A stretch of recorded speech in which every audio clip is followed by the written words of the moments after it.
Well, hello friends. In this video, I will be discussing regarding unitary matrices, rotations and the circuits.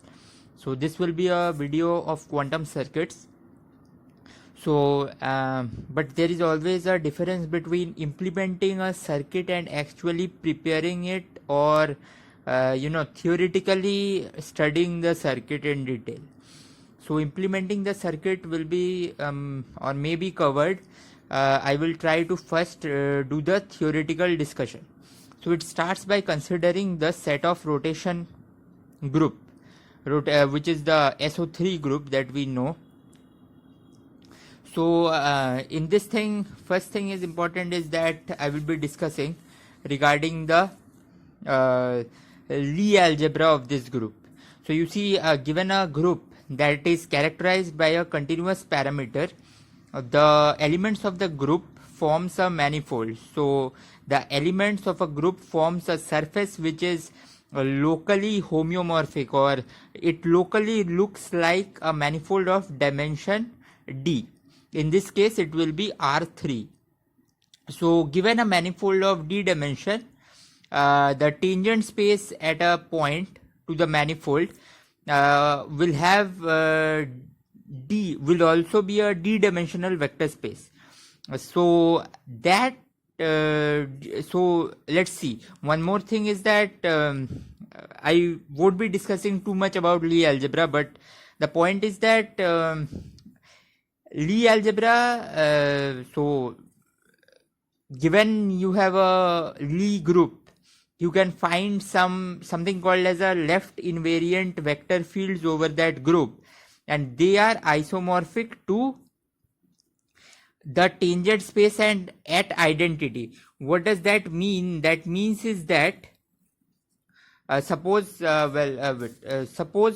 my manifold is suppose like this, and suppose the identity element will be a point in this manifold, and this identity element will have a tangent space. This is very intuitive, but it suffices for this part. This tangent space, what Lie algebra and Lie group studies say is that studying this tangent space is enough for mapping the elements in this tangent space to distinct group elements that lie on the manifold. So you take your tangent space at identity, and then you exponentiate any tangent vector in that group, you will land, this will belong to the manifold. So you will hit different points by exponentiating the tangent space at identity. So one of the example is this SO3 group, where I have shown how to find the tangent space is just look around identity by epsilon distance and collect the x vector, not anything else. So x will be collected. So this is the vector space to the identity, and it forms a Lie algebra, which means that it can be equipped with a bilinear function which is antisymmetric. Further, it has the Jacobi identity property, and it is bilinear. So these all properties needs to be satisfied. So I have shown here that the SO3 group requires 3 bases. So this is the tangent space at identity denoted by T. Identity is E, TE the group. Similarly, you can do for SU2, which is the unitary matrices 2 cross 2 with determinant 1. Then what it turns out to be the case is that SU2 and SO3 can be mapped to each other, and SU2 to SO3 is a 2-to-1 map. This causes the final relationship which we say that the Lie algebra of rotations. I hope you have seen this many times in quantum mechanics. This is the Lie algebra of rotations. The half is this must be like if you take the spin matrices instead of Pauli matrices, this 2 won't be there. So given that you have the Lie algebra and these are the basis element which are just the Pauli matrices, we can then try to hit it to the group element. So I have shown here that this Lie algebra bracket vector space equipped with this bracket such that this is bilinear, antisymmetric, and satisfies Jacobi identity forms a Lie algebra.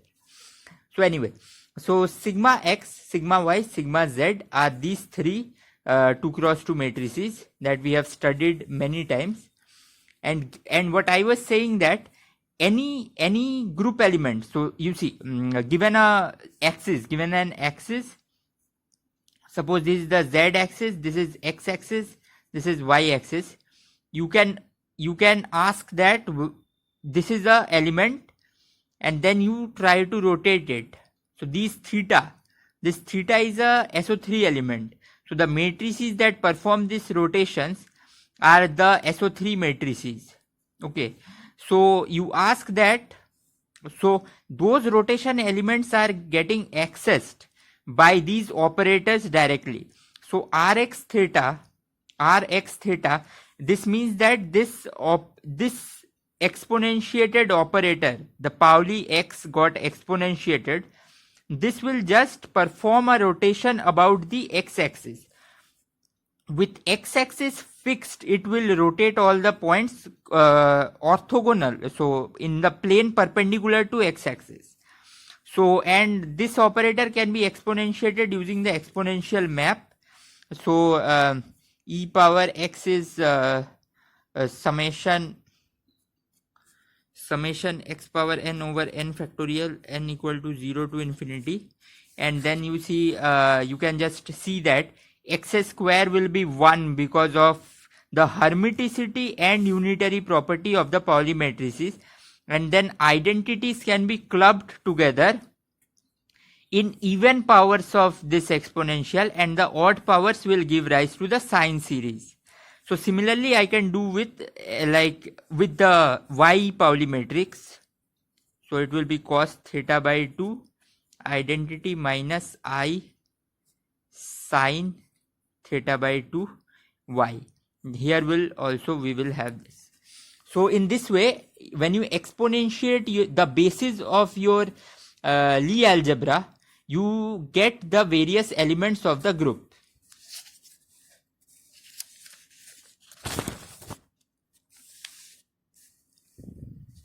Well, now here I have shown that a general element of a group, how it can be written down in terms of the spin, the total spin matrix. So in my previous videos, in I think third or fourth video, I have shown what is this. This is nothing but sigma. This sigma n is nothing but this is sigma x, sigma y, sigma z dot nx, ny, nz. Where this dot product is a very funny dot product. This is not a scalar dot product or vector dot product. This simply means perform this operation, take the matrix sigma x multiplied with a scalar x, add it to sigma y, multiply with scalar ny, add it to sigma z, multiply with scalar nz, and scalar multiplication over matrix is well defined. So this brings us here. From here again you can see that this square of this matrix will again give you identity, which just means that you can collect it into these two forms. This matrix here that is in bracket is actually this sigma x, sigma y, sigma z dotted with an n hat unit vector that I just showed you here. So this thing in bracket is really a 2 cross 2 matrix. So with these all things done, let's quickly see the gates. So this is the Pauli X gate, or this is also the bit flip, because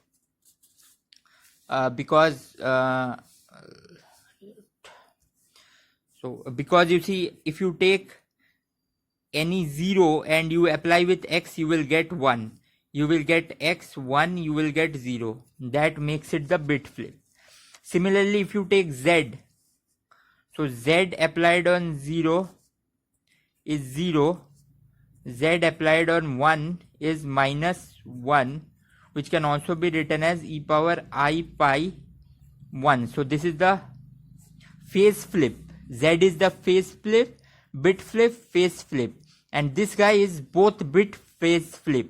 You can do the similar calculation to check.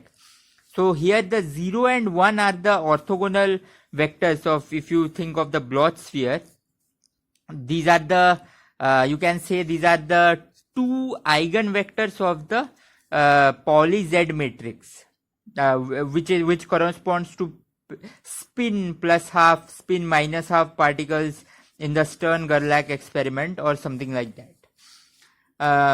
So then these are the three things, and then the fourth one is the Hadamard gate.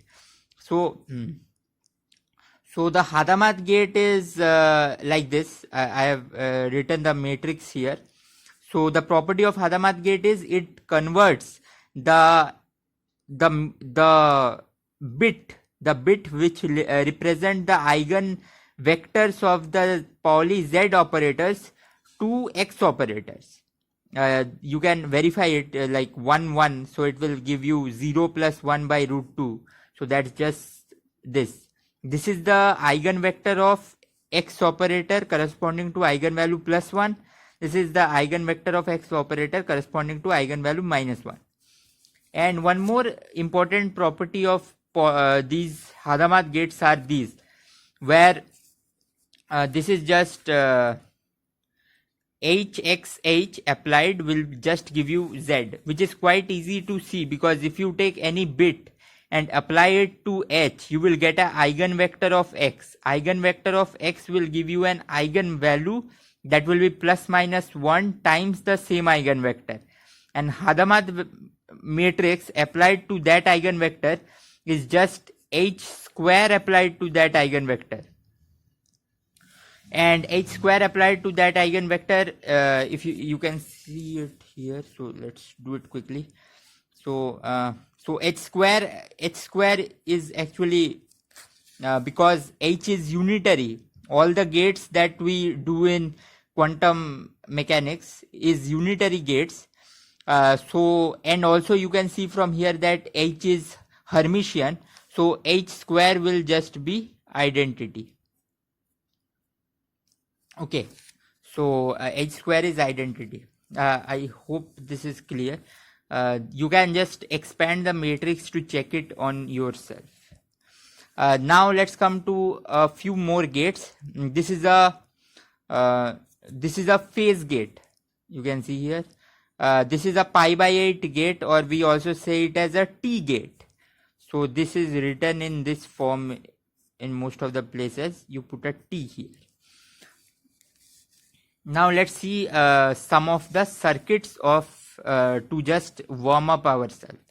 So this circuit is one of the most important circuit. What this circuit does is that this circuit has a controlled operation. What is a control operation? So you see, you have this here and you have a plus here. So this plus looks like the XOR operator. So that's what it actually is. So the point is, this will say that whenever your input bit does not contain the controlled bit, it will just make sure that the target state. So let me first say that quickly. So here you see I have made this circuit. So I am putting in two states. What this actually means is that I am operating this entire gate over this tensor product. So this is really a tensor product. When I say put this here and this here, what it means is that the entire system is in a tensor product. So whenever suppose you send in 0 and 1, which is equivalent to the tensor product of 0 on some A Hilbert space tensored 1 on some B Hilbert space. So whenever you send in these two quantities, and if the set generally by convention is 1, then if you put a 0 bit, it will not do anything to this this target bit. This is called the target bit, which is not conditioned upon. And whenever you will put a 1, suppose you put in 1 here, so you put in 1 here and you will get output 1 here, and but if you put in 0 here, you will get output 1, because it will just add 1 to the 0. So you will get a tensor product 1 tensor 1. Okay. So basically what this means is that 0 0 gets mapped to 0 0, 0 1 gets mapped to 0 1, 1 0 gets mapped to, so as there is 1 here, the target will change, 1 1, 1 1 gets mapped to 1 0. And using this transition from one basis to another basis, you can form the matrix which will just be the C0 matrix I have shown here. So this is a 4 cross 4 matrix, such that this block is identity and this block is Pauli X, which is just 0 1 1 0. Then some of the tricks to solving circuits is that whenever you get a circuit is that you first try breaking it into parts. Whenever you have something of this form where the bottom line doesn't have any component, this is just the Hadamard tensored with the identity, which is quite easy to understand, because if you send a target qubit here, it will just multiply by identity here, whereas the qubit here will get multiplied by Hadamard. And similarly, if you check this one, here also there is nothing, so it is X tensor identity, and this entire thing is clubbed together. They are clubbed together, that means this entire circuit here will just be HX tensor identity. So we have to remember that in these quantum circuits, what is happening is a tensor product unitary evolution.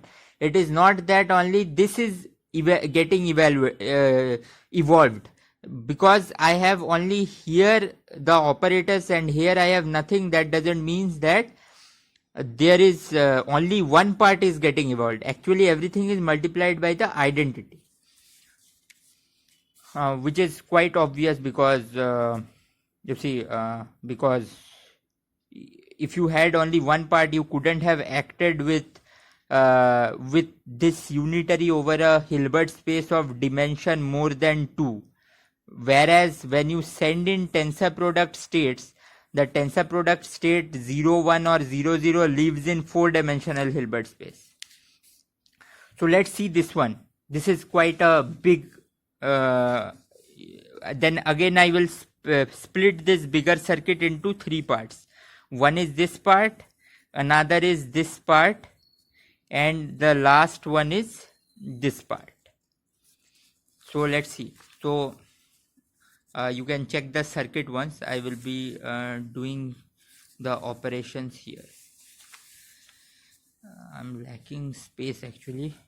So let's see. So HH is there, so I must have H tensor H. So while writing the unitary, I will start from here and go here. So this is also one must remember. So I have H tensor H. I will need this. So I will just write IX00. That's the C0 that I showed you just now. And now I need one more, that is H tensor H. So these are the 3 things. So now I will just try to decode this one. So H is 1 by root 2, 1 1 1 minus 1. I have tensor with H. So this is nothing but 1 by root 2 H H H minus H. This is the tensor product. So this means the entire above circuit is just simply this thing.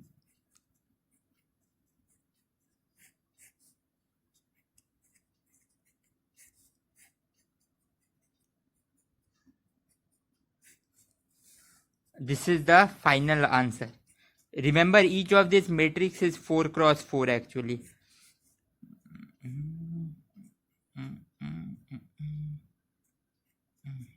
Try to remember the order because they might not commute with each other. This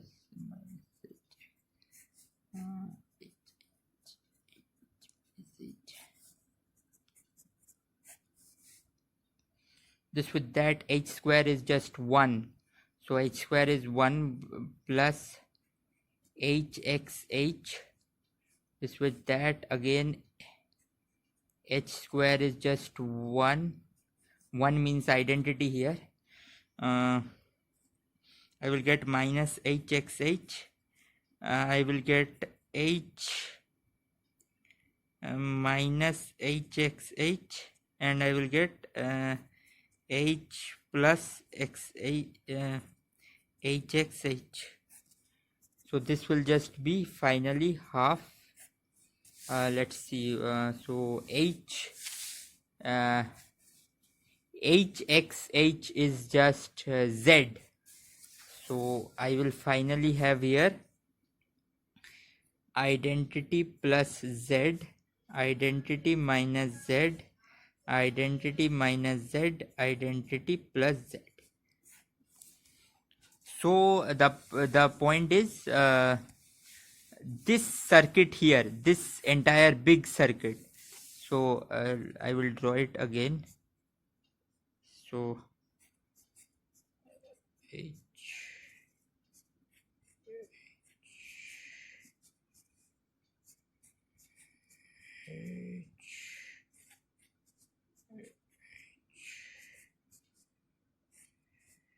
so this circuit is just this representation here. Now you can further write I, identity and Z value, and you will get a 4x4 matrix, which is just this matrix. So this is the matrix of this circuit, and what this circuit does, you will see if you evaluate, is that it will just send 0 0 to 0 0. It will send 0 1 to 1 1. It will send 1 0 to 1 0. It will send 1 1 to 0 1.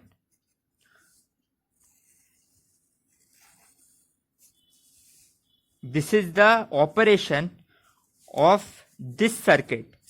This means that this circuit is conditioning on the target bit. So now the target and control bit definition will change, and finally this circuit can be said as in this form. So we have a condition over the lower bit. Whenever you put 1 here, it will change or flip the upper bit. So this is called C02. I have written the matrix here.